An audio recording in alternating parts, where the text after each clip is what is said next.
다들 주 안에서 평안들 하시죠? 오늘부터는 이제 또 모세오경의 마지막 책인 신명기 말씀에 대해서 우리가 공부하게 됩니다. 신명기는 이스라엘 백성들이 가나안 땅에 이제 들어가기 바로 직전에 모압 광야에 진치고 있을 때에 모세가 행한 세 편의 설교로 구성되어 있습니다.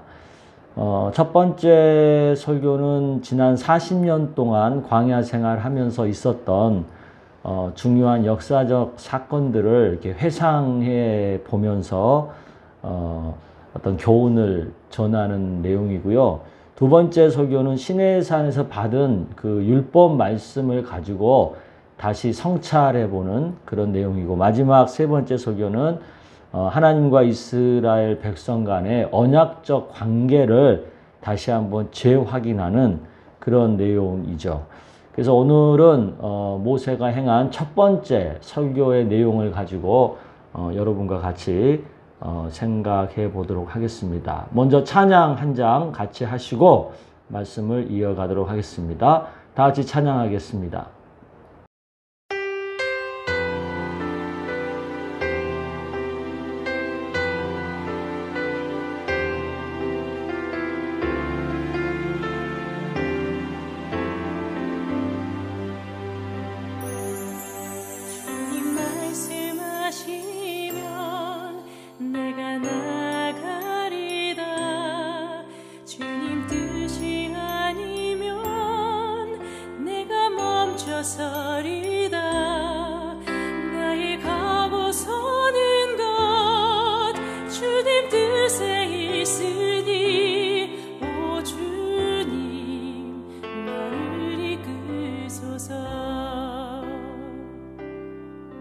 주님 말씀하시면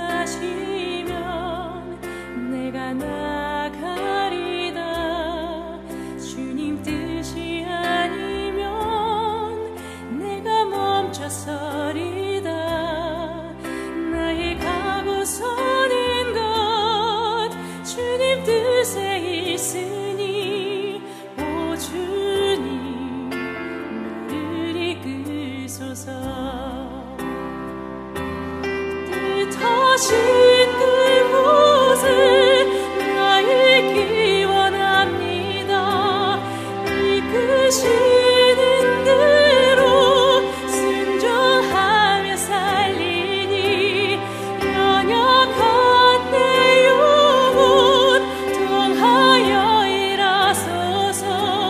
주님 나라와 그 뜻을 위하여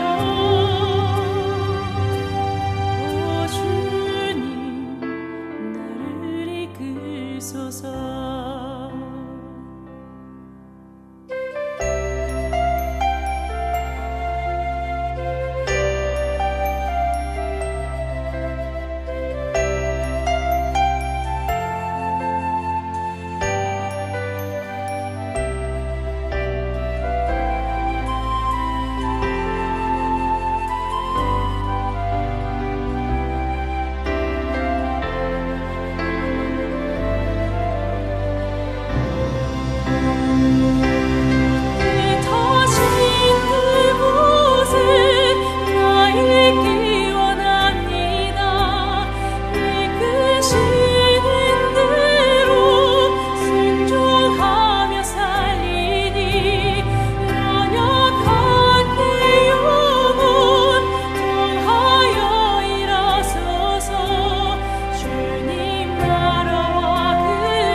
아멘. 우리 같이 기도하겠습니다.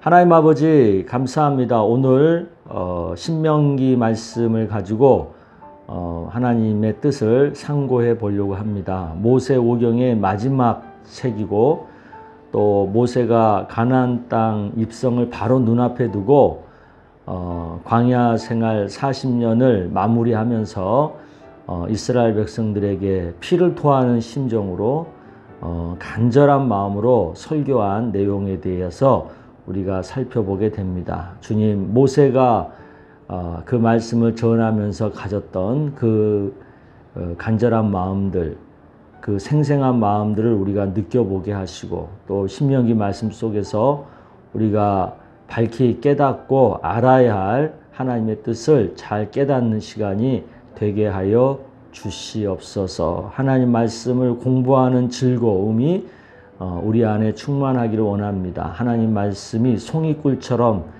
달다고 하는 그 성경의 말씀을 실감하게 되는 그런 기쁜 시간이 되기를 원합니다. 성령께서 역사하여 주시옵소서. 예수님의 이름으로 기도드리옵나이다. 아멘. 네, 오늘 우리가 함께 읽을 성경 본문은 신명기 5장의 말씀입니다. 우리 1절부터 5절까지 말씀 같이 천천히 읽어보겠습니다. 이는 모세가 이 신명기에서는 모세가 설교자니까 모세가 중요하죠. 요단 저쪽 숲 맞은편의 아라바 광야, 곧 바란과 도벨과 라반과 하세롯과 디사합 사이에서 이스라엘 무리에게 선포한, 그러니까 다른 말로 말하면 설교한 말씀이라는 거죠. 호렙산에서 세일산을 지나 가데스 바네아까지 10하루길이었더라.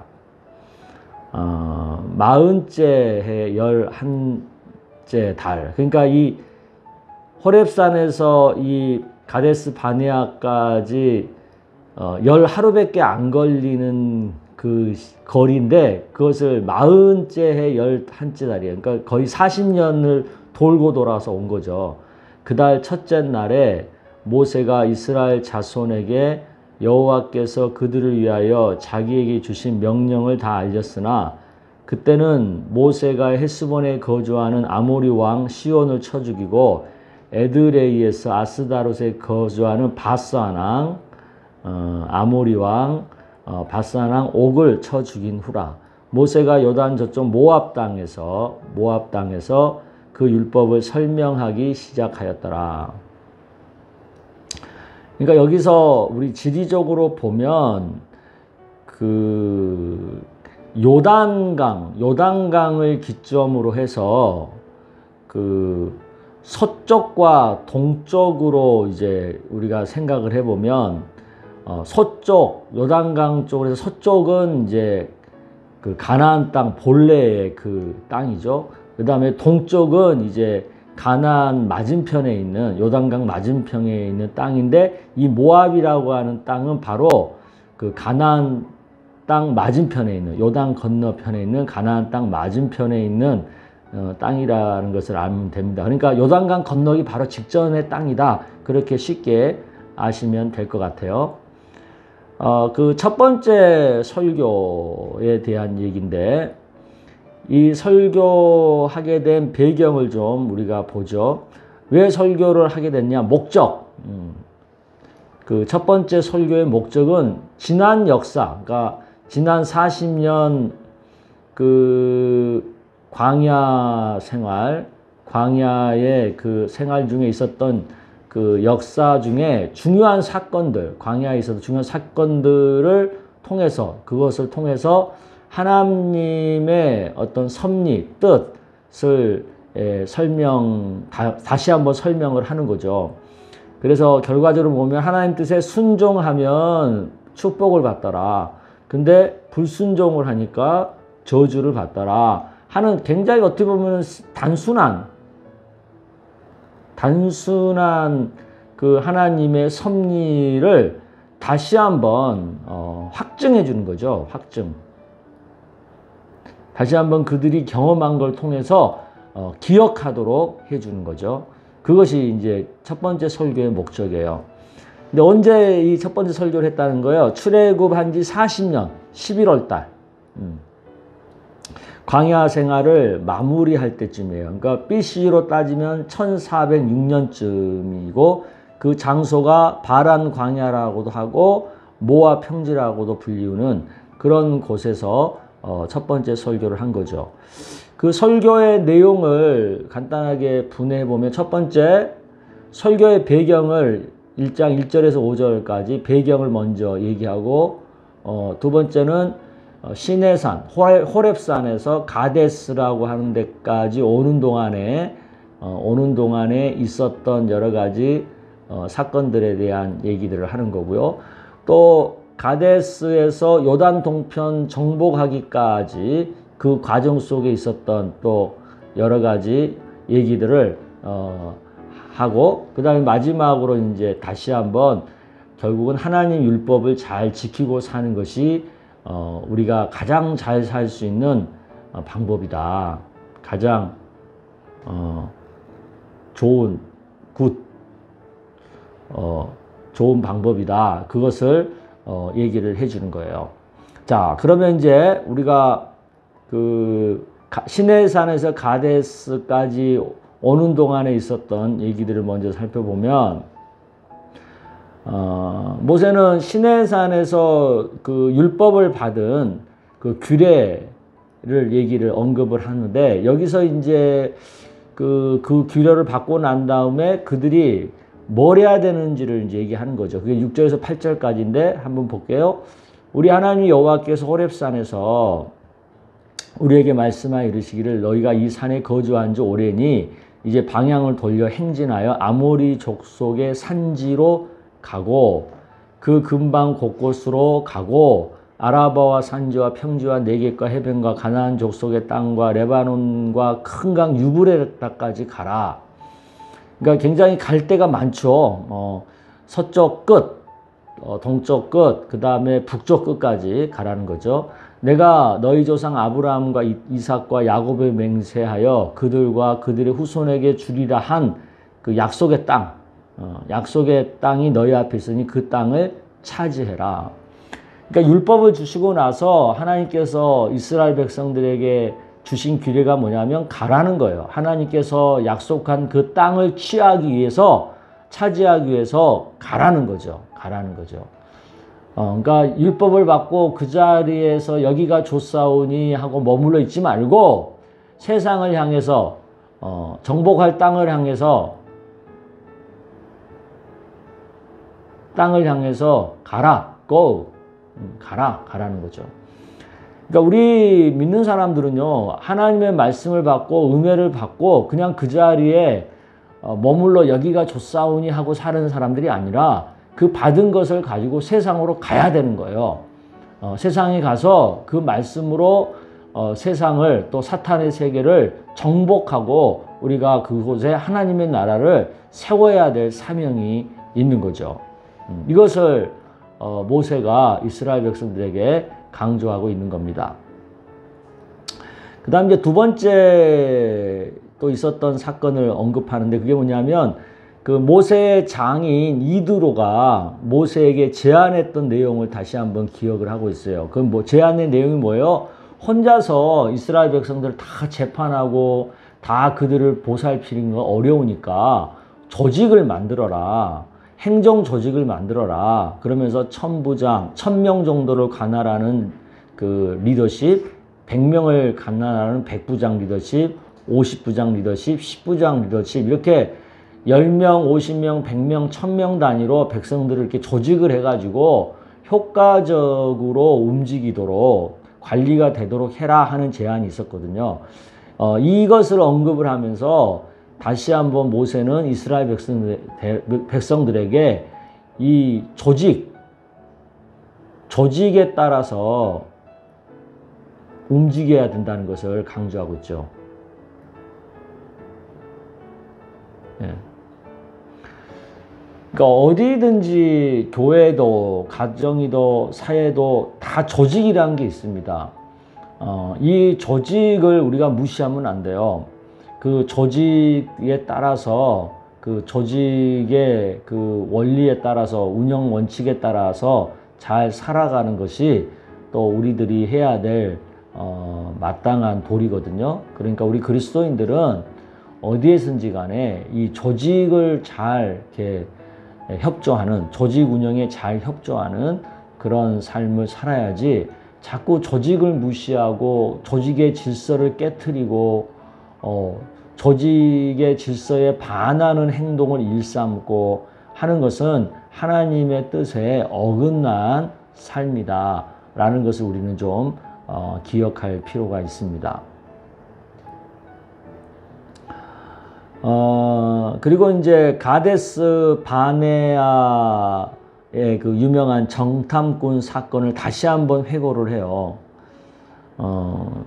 그래서 이걸 통해서 그들이 정탐하고 나서 불순종함으로 있었던 아픔, 고통, 이걸 다시 한번 회상하게 하면서 앞으로 너희들이 어떻게 살아야 되는가를 곱씹어 보게끔 하는 거죠.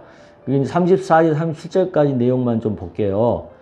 여호와께서 너희의 말소리, 너희의 말소리는 뭐예요? 원망하는 말소리죠. 그걸 들으시고 노하셨어요, 하나님이. 그리고 맹세하여 이르시되 이 악한 세대 사람들 중에 내가 그들의 조상에게 주기로 맹세한 좋은 땅을 볼 자가 하나도 없다. 뭐예요? 이거 가나안 땅 못 들어간다는 거죠.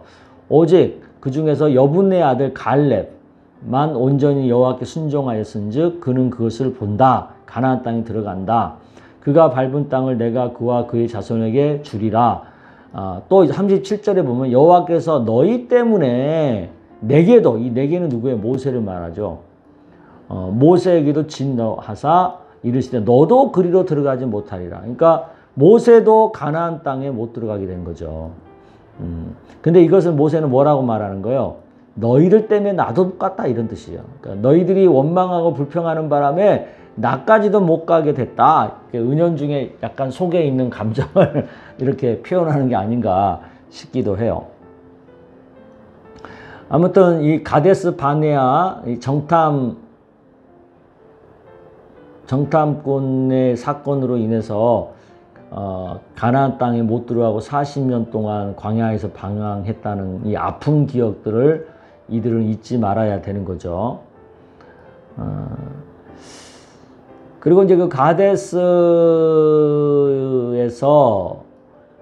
이제 요단, 곧바로 가나안 땅으로 못 들어가고 이제 요단 동편 쪽으로 돌아 들어가게 되잖아요. 그래서 요단 동편을 이제 하나하나 이제 정복을 하게 되거든요. 그 얘기를 하고 있는 거예요. 정복하면서 이스라엘 백성들이 분쟁하거나 싸우지 말아야 할 족속에 대해서 얘기하고 또 필히 점령해야 하고 정복해야 할 족속에 대해서 말을 하고 있죠. 에돔과 모압과 암몬은 분쟁하지 말아야 되는 거예요. 왜냐하면 이들은 이스라엘 백성들과 형제 관계거든요. 야곱의 형인 에서의 후손이 에돔이고 모압과 암몬은 롯의, 아브라함의 조카인 롯의 후손이기 때문에 결국은 같이 다 혈육 관계거든. 다 혈육 관계니까 될 수 있으면 이들과는 분쟁하지 말고 지내라, 이렇게 얘기를 하는 거예요. 반면에 반드시 정복할 족속도 있는 거예요. 그게 이제 헤스본과 바산인데 이들은 이제 아모리 족속이에요. 이 아모리 족속인데 모압과 암몬을 경계로 하고 있는 지역에서 가나안 정복 전쟁 전에 이들을 정복을 해야 되는 거예요. 왜냐하면 이 아모리 족속은 약사합해가지고 뒤에서 괴롭히는 존재들이거든요. 그러니까 뒤에서 두고두고 괴롭힐 싹을 미리 잘라야 되잖아요. 그래서 이 헤스본과 바산은 미리 완벽하게 정복을 해 놓으라는 거지. 앞으로 본격적으로 가나안 정복을 시작하기 전에 이제 그런 뜻에서 이렇게 얘기를 하고 있는 거죠. 그러면서 이제 자연스럽게 그 헤스본과 바산을 점령하는 과정 속에서 그 요단 동편 땅을 차지하게 되잖아요. 요단 동편 땅. 이게 이제 그 가나안 맞은편에 있는 땅이죠. 가나안 땅 맞은편에 있는 맞은편. 그래서 미리 이제 정복한 그 땅 중에 그 길르앗에서부터 야복강까지 이르는 그런 그 산지들 대부분과 그 성읍을 루벤 지파와 갓 지파에게 미리 분배를 하고, 또 그 나머지 그 길르앗 헤스본 땅 일부와 바산 땅 그 지방을 합쳐서 그것은 므낫세 지파 중에서 므낫세 지파 중에서 절반에게 또 이 땅을 분배를 하는 거예요. 그러니까 요단 동편 땅에 두 지파 반이 그 땅을 차지하고 살게 되는 거죠. 그러면 이제 이제 요단 이제 동편 땅을 정복하게 되면 이제 나머지 또 지파들에게 또 그 땅을 분배하게 되고, 그러니까 이 사람들은 루벤과 갓과 므낫세 반 지파는 미리 다른 지파들보다 미리 땅을 분배받게 된 거예요. 이제 이것을 얘기를 하고 있고요. 그러면서 또 이제 얘기하고 있는 게 이제 후계자, 모세의 후계자를 임명하죠. 그 여호수아를 임명함과 동시에 그 모세의 그 어떤 간절한 어떤 소원이라 그럴까, 아쉬움이라 그럴까, 이런 것을 다시 한번 토로하게 돼요. 자, 먼저 후계자 임명하는 얘기가 나오죠. 여호수아에게 명령하여 이르기를 너희의 하나님 여호와께서 이 두 왕에게 행하신 모든 일을 내 눈으로 보았거니와 내가 가는 모든 나라에도 여호와께서 이와 같이 행하시리니 너희는 그들을 두려워하지 말라. 너희 하나님 여호와께 친히 너희를 위하여 싸우시리라. 이제 여호수아가 그런 거예요. 내가 하는 거 봤지? 그러니까 너가 앞으로 이제 이런 식으로 이스라엘 백성들을 이끌어 가야 돼 라고 이제 여호수아를 후계자로서 지명을 하면서 부탁을 하고 있는 거죠. 그러면서 또 동시에 이제 모세는 하나님 앞에 간청을 하는 거예요. 구하옵나니, 이 말이 기가 막힌 말이에요. 구하옵나니 나를 건너가게 하사. 이게 어디로 건너가게 하는 거예요? 요단 저쪽에 있는 아름다운 땅, 즉 가나안 땅, 아름다운 산 레바논을 보게 하옵소서. 그러니까 저에게 가나안 땅에 들어갈 수 있는 은혜를 베풀어 주시면 안 돼요. 저렇게 가나안 땅 못 가게 하지 마시고 그래도 저 가나안 땅 들어가야 되는 거 아니에요. 제가 그래도 40년 동안 이스라엘 백성들 데리고 이렇게 고생했는데 바로 눈앞에서 못 들어가고 이거 너무 아쉽지 않아요? 이렇게 하나님 앞에 다시 한번 매달려서 그의 간절한 소원을 간청을 하는 거예요. 그런데 하나님의 반응이 뭡니까? 26절에 보면 여호와께서 너희 때문에, 너희들의 그 불순종과 원망 때문에 내게 진노하사 내 말을 듣지 아니하시고 내게 이르시기를 그만해도 좋하니 이 일로 다시는 내게 말하지 말라. 그러니까 저는 이 말씀 읽을 때 그 모세의 그 서운한 그 감정이 느껴져요. 그 가나안 땅 얼마나 들어가고 싶었겠어요, 모세가. 근데 그만해도 좋하니. 참, 이 말이 모세 입장에서는 기가 막힌 말이죠. 얼마나 서운하겠어요. 근데 하나님이 또 매정하게 다시는 내게 이제 이 말 그만해라 이렇게 말하니 또 말도 못하고. 그렇지만 모세는 그 서운하지만 본인의 역할이 여기까지다. 그래, 내가 가나안 앞에까지 인도하는 데까지가 내 역할이다 라고 받아들이죠. 어렵지만 그 역할까지로만 만족하는 모세의 마음, 저는 그게 믿음이라고 봐요. 그게 어떻게 보면 모세가 서운하면서도 그 하나님의 뜻에 순종하는 그것이 바로 믿음이다. 자기 역할에 만족하는 그것이 믿음이다. 그런 생각을 합니다. 우리가 모세한테서 이거 배워야 돼요. 항상 모든 역할에는요, 끝이 없는 게 아니라 끝이 있거든요. 여기까지만 내 역할이야 라는 게 있거든요. 그것을 분수를 잘 알아서 거기에서만 멈출 줄 아는 것이 정말 지혜이고 그게 정말 큰 믿음이라는 생각을 많이 합니다. 우리 교회에서나 가정에서나 직장에서나 우리의 어떤 역할이 있잖아요. 그 역할에서 괜히 오지랖 넓혀갖고 그 역할을 막 이렇게 넘나들면서 옆에 다른 사람들 어떤 조직을 이렇게 피해를 입히고 그러지 말고 자기 역할에 만족하고 거기 선에서 머물 줄 아는 그런 지혜와 그런 믿음을 갖고 우리가 살아갈 수 있기를 바랍니다. 그러면서 이제 모세가 마지막 또 이제 당부하는 게 율법 준수에 대해서 당부하죠. 그러니까 우리는 결국은 그 규례와 법도를 듣고 준행하는 것이 최선이다. 그거예요. 그렇게 준행하고 살면 너희가 살 것이고 너희 조상이 하나님 여호와께 너희에게 주신 땅에 들어가서 그것을 얻게 된다.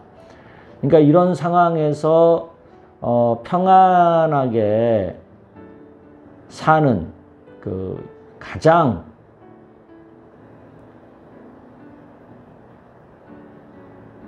확실한 것은 율법과 규례를 듣고 준행하는 거다. 하나님의 말씀대로 사는 거다. 말씀 중심으로 사는 거다. 이것을 다시 한번 확실하게 얘기를 하는 거죠. 거기다가 이제 하나 더 붙여서 우상 숭배는 절대 하지 마라. 이 우상 숭배는 뭐예요? 하나님보다 다른 것을 더 사랑하면 안 된다. 더 우선하면 안 된다. 그 얘기잖아요. 너희의 하나님 여호와께서 너희와 세우신 언약을 잊지 말고 내 하나님 여호와께 금하신 어떤 형상의 우상도 조각하지 말라. 내 하나님 여호와는 소멸하시는 불이요 질투하시는 하나님이다. 그러니까 우리가 이 우상 숭배를 정말 조심해야 됩니다. 근데 이 우상 숭배는요, 그냥 여기서 말한 것처럼 어떤 형상을 만들어서 조각을 해서 그것을 섬기는 것도 우상이지만 또 우상 숭배의 다른 측면은 뭐예요? 하나님보다 다른 것을 더 사랑하는 것들. 그게 다 우상이에요. 그러니까 우리가 신앙생활에서 하나님 말씀에 준행하는 것과 더불어서 또 우리가 정말 주의해야 될 것은 뭐냐면 하나님보다 더 다른 것을 사랑하는, 더 우선하는 것을 우리가 조심해야 된다라는 거죠. 그리고 또 이제 모세가 한 가지 또 우리에게 얘기하는 것은 도피성에 대한 얘기예요. 이게 무슨 얘기냐면 사람들이 살다 보면 부지 중에 의도하지 않게 사람을 죽이는 일이 생길 수 있다는 거죠. 그런 사람들을 위해서 도피해서 생명을 보존할 수 있는 장치를 하죠. 그게 이제 도피성이라는 거예요. 이것을 그 이스라엘 전역에 한 3군데를 만들어 놔가지고 이렇게 부지 중에 의도하지 않게 사람을 죽이는 실수를 한 사람들은 목숨을 부지할 수 있는 어떤 하나의 장치, 사회적인 장치를 또한 당부를 하고 있는 거죠. 자, 이상에서 우리가 이제 교훈을 얻는다면 저는 먼저 과거의 역사에서 배울 줄 알아라는 거죠. 과거 우리 지나온 세월 속에서 사람이 공과 과가 있잖아요. 공과 과. 그러니까 잘하는 것과 있고 잘하는 것과 잘못한 것이 있는데 우리는 잘하는 것을 통해서도 배우고 못하는 것을 통해서도 배울 수 있는 거예요. 이것을 잘 해야 우리가 미래에 시행착오를 덜 하죠. 그래서 지난 역사 속에서 잘 배울 줄 아는 사람이 정말 지혜로운 사람이에요. 그러니까 우리가 지나온 세월 속에서 보면 내가 실수한 것도 있고 잘못한 것도 있고 성공한 것도 있고 또 뭔가 이룬 것도 있잖아요. 그런 모든 것 속에서 잘한 것에서 교만에 빠지지 않고 잘못한 것에서 좌절이나 절망에 빠지지 않고 우리가 겸손한 가운데 또 새로운 용기를 얻게 되는 것들을 우리가 배워야 된다라는 거고요. 그 다음에 저는 두 번째 이제 모세에서 배울 것은 자기 역할에 만족할 줄 아는 것을 우리가 배워야 된다. 모세가 그 가나안 땅에 들어가고 싶은 마음이 얼마나 간절했겠습니까? 그럼에도 하나님이 네 역할은 거기까지다. 그러니까 거기에서 멈출 줄 알잖아요. 그러니까 저는 모세의 그런 모습에 우리가 좀 교훈을 받고 어떤 부분에서 멈출 줄 아는 자기 역할이 그 정도다라고 깨닫고 거기에 만족할 줄 아는 그런 것을 우리가 배워야 된다라는 생각을 합니다. 그래서 우리 풍성의 성도님들 또 이 성경 공부에 참여하시는 모든 분들이 모세의 첫 번째 설교를 통해서 과거 역사에서 배울 줄 알고 자기 역할에서 멈추고 만족할 줄 아는 그런 교훈을 얻게 되기를 축복합니다. 기도하겠습니다. 하나님 아버지, 모세의 첫 번째 설교에서 과거의 공과 과에서 배울 줄 아는 은혜를 얻게 하시니 감사합니다.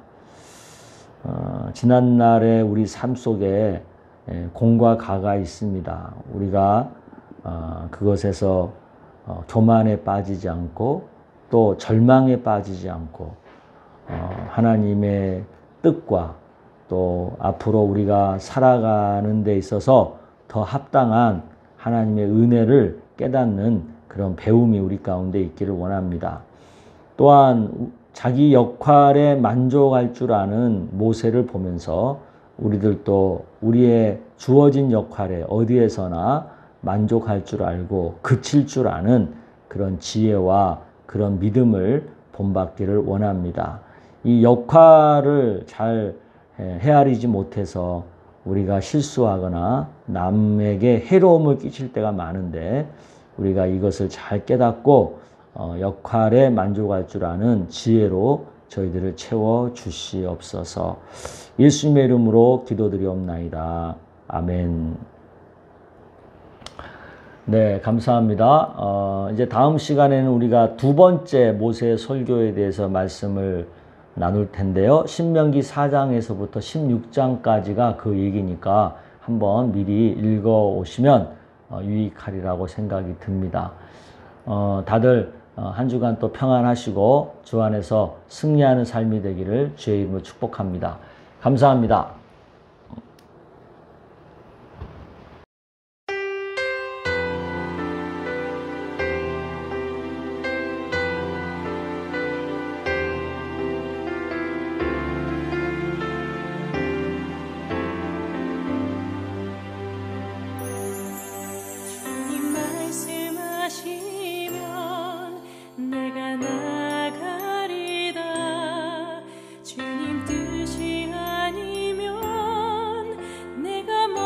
서리다 나의 가고 서는 것 주님 뜻에 있으니 오 주님 나를 이끄소서. 주님 말씀하시면 내가 나가리다. 주님 뜻이 서리다 나의 가고 서는 것 주님 뜻에 있으니 오 주님 나를 이끄소서. 뜻하신 그곳에 나 있기 원합니다. 이끄시